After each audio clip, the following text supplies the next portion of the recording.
When you talk about grapplers, if grappling's where you need to improve your game, American Kickboxing Academy is kind of the cream of the crop.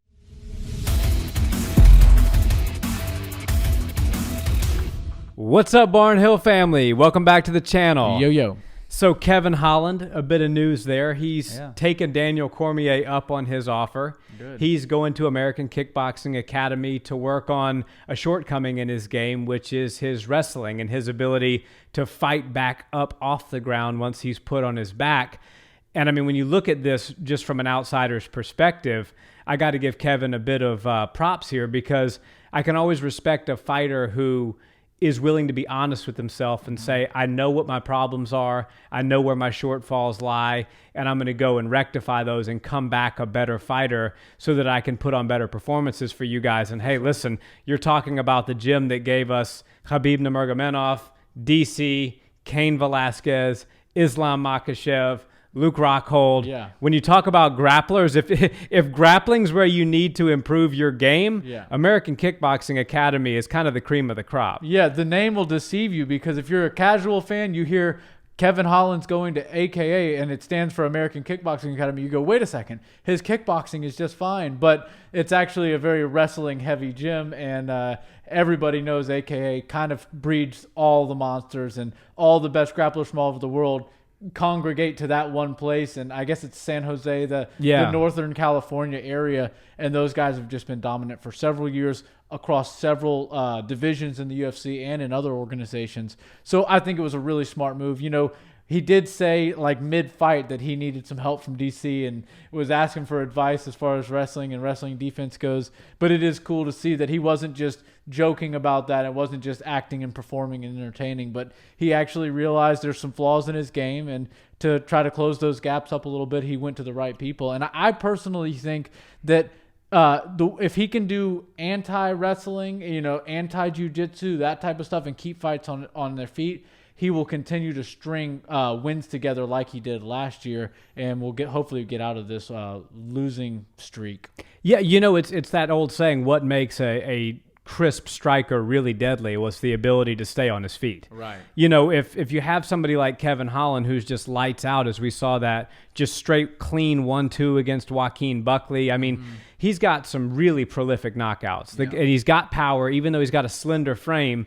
He seems to be able to find the timing, the precision, and the power, and have that all come together to catch great knockouts. But the antidote sort of to his game is if you take him down and you're stronger than he is, and you know a little bit about grappling, you can keep him there. Right. And if you're asking for advice from DC and from Khabib, who are in the crowd when you're in your last fight, what better to do than to go to the gym where both of those guys come from? And I think it's really, we got to give Javier Mendez some shine here for being such an excellent head coach. I mean, when you talk about the coaches today, the Whitmans are always in people's minds, Henry Hooft, Mark Henry, people Mike like that. Brown. Yeah, exactly. Yeah. The ATT, the Jackson Wink, all of those. And not necessarily that AKA is overlooked, but I don't think people talk about Javier Mendez as much as they talk about a Henry Hooft or a Trevor Whitman, for example. And I think he's just as good or better than they are.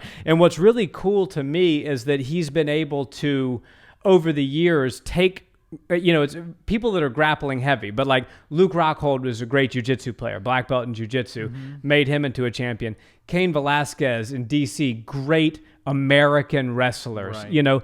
Then Khabib, who comes from a combat sambo Dagestan style of wrestling, which, granted, this is all grappling that we're talking about here, but each one of those is nuanced, and each one of those has its own things that they do and differences, but he's been able to take all of those guys and put them into a system that works for them. And the reason I bring that up is Kevin Holland is not actually a bad grappler.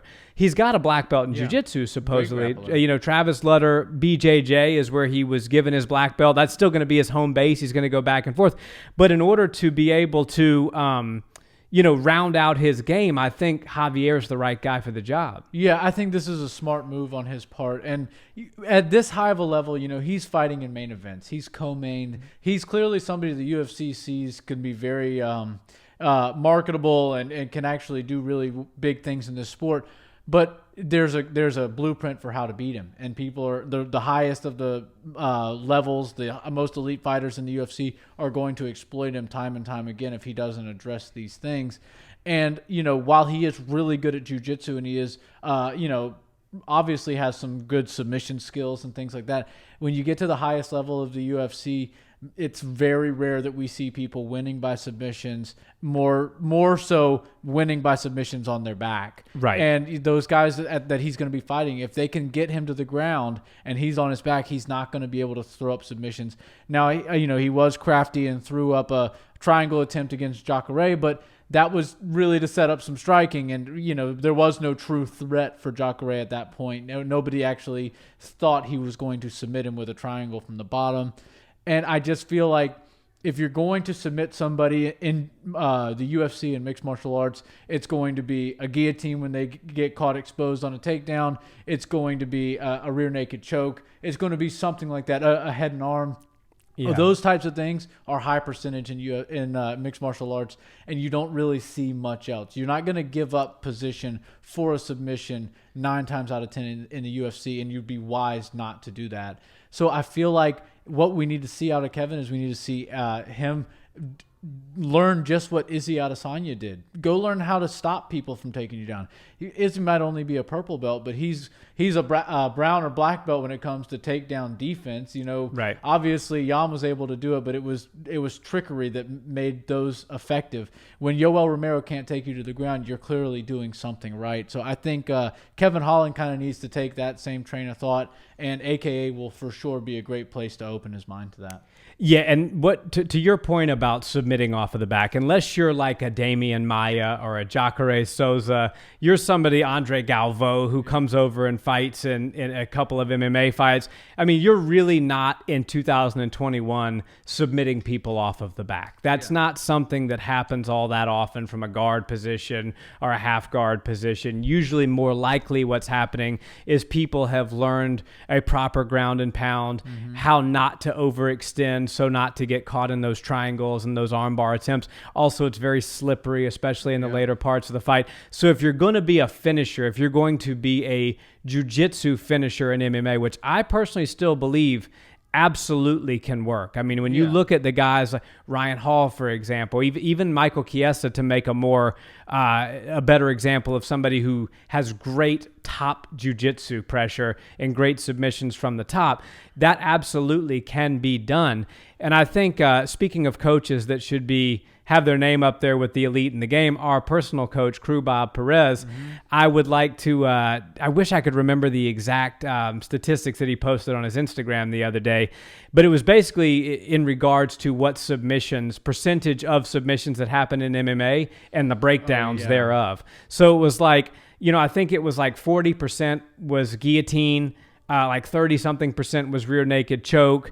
I think maybe 10% was head and arm triangle. Yeah. Suffice it to say, almost all chokes, some arm bars, very, very, very few things that require or that are done off of the back. So Kevin's got to learn how to get up off his back, how to apply top pressure. And believe me, when Islam Makhachev's on your back and when he's on top of you, you'll learn pretty quickly there at AKA. So I got to give him a shout out. I think he's making the right decision here, looking at a July-August return. Yeah, he certainly is. And, when you talk about Damian Maia, Jacare Souza, those types of guys, Michael Chiesa, they are great jiu-jitsu players. But most of the time, when they wind up on their back, they're sweeping and getting to the top. And then they're staying on top. They live under the rule set of position over submission. Right. A lot of times in competition jiu-jitsu, you'll see people give up a dominant position or work themselves out of that position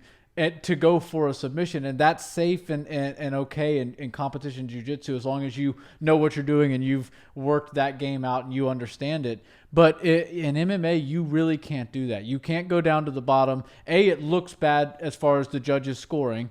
B, even somebody who doesn't know a ton about defending submissions knows that they can start punching you. And when you've got your hands involved in some sort of submission, but you're down on the bottom, they're going to start raining punches on you, and that's very dangerous for you. So unless you get the submission done quick, it can be trouble. And even if you do, look at Tony Ferguson the other day.